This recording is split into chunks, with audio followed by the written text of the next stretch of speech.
sa inyong family.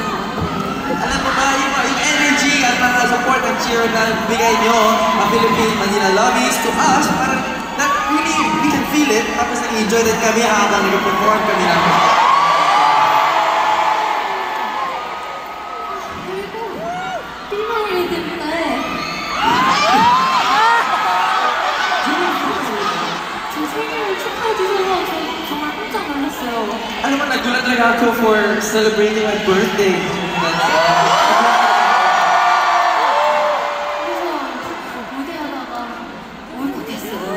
Kaya, while I was doing the performance, parang na-touch ako. May emotion.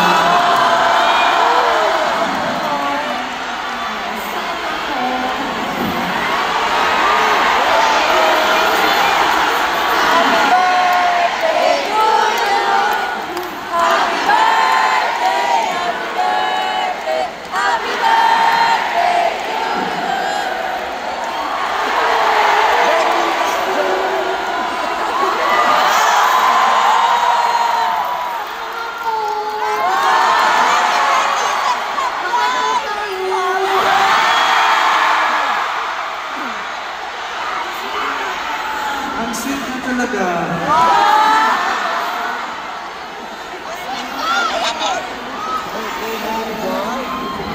아쉽게도 이 멘트를 할 시간 다가왔는데 벌써 Nakakalungkot, pero nandito na tayo sa moment na sasabihin ko na ito. 벌써 Already, 시간이 가려고 있습니다, 여러분. malapit na tayo sa end.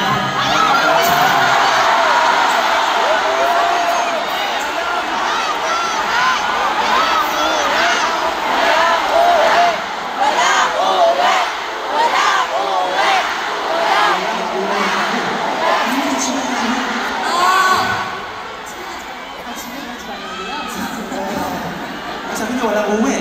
Walang uwi! 집에 가기 싫다. Ayun na walang uwi.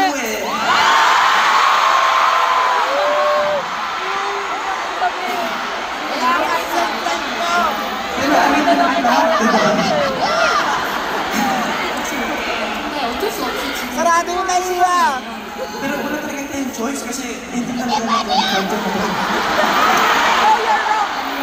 한번 저희가 팬콘서트를 준비하면서 10년 동안 10주년가는 어린이랑 행복한 추억을 만들고 싶다라는 생각을 했거든요. Pero while preparing for this fan concert, aside from the fact na 10th anniversary ngayon, we thought na I wanted to treasure. We wanted to treasure this happy moment with our lobbies, syempre. 팬사진을 즐겨주시고 따라 불러주시고 응원해주셔서 너무 좋은 추억을 가져갈게요. Pero syempre, simula pa lang ang lakas, ang pasabog, ang energy ng Manila Lovies at yung mga suportaan. And you know, sing along with us, talagang we were able to make really, really great, treasurable memory together.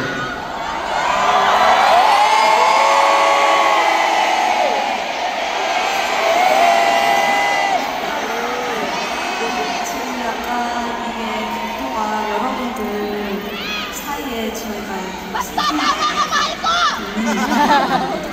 Alam mo, parang yung placement kasi nito venue na to, parang hacket ng mga yung lobbies, at sa gitna lang kami para nag-perform in the center, no? Parang spotlight kami.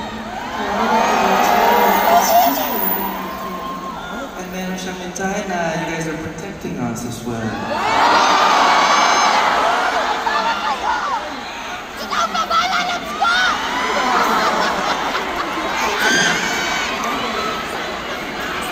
콘서트 안 들렸어요, 여러분? Wala kayong narinig, guys? Wala! 사랑만큼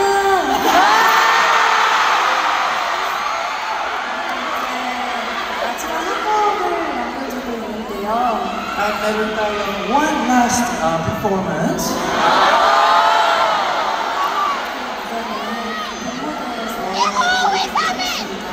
Alright, so we're going to the main stage. Next performance.